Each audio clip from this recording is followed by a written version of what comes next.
You are leaving a massive gap in how your body actually moves if you are not training hip rotation. First and foremost, your hips are designed to rotate. It is a ball and socket joint. Every step you take, squat you do, pedal stroke, change of direction, or even sitting down involves some level of hip rotation. But most people actually never train it. And when your hips can't rotate properly, your body starts compensating. And it's usually through your lower back, your knees, or your pelvis. I'm going to run through with you some of my favorite rotation exercises for the hip that you can add into your mobility routine, in your warm up, and just day-to-day life. Firstly, we have a banded hip internal rotation. This is going to target your ability to rotate the femur inward in the hip socket. Then we are going to do the opposite of that, which is the external rotating the femur outward. These are really good for helping with pelvic control when walking, running, cycling. They're going to help prevent your knees from collapsing inwards, and they are just going to support better squat, hinge mechanics, and this is your control range, especially important for stability. Then we are moving on to some 90-90 variations. You can also have iso holds, and this is one of the best all-round hip rotation drills,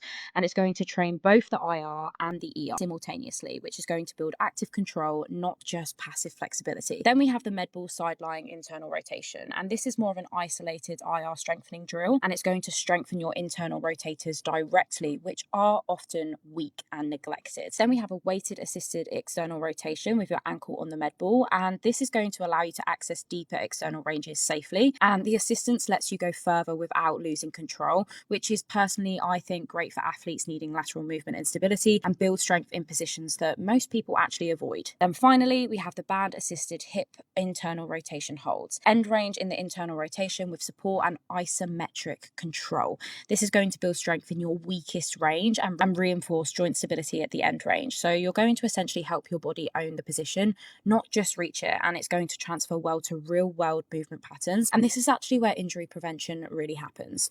So big picture here, all of these drills do one thing really well. They take your hips from being tight and passive to strong, controlled, and usable in every direction. That is the difference between I can stretch that versus I can move well, load it, and not break down. Happy rotating.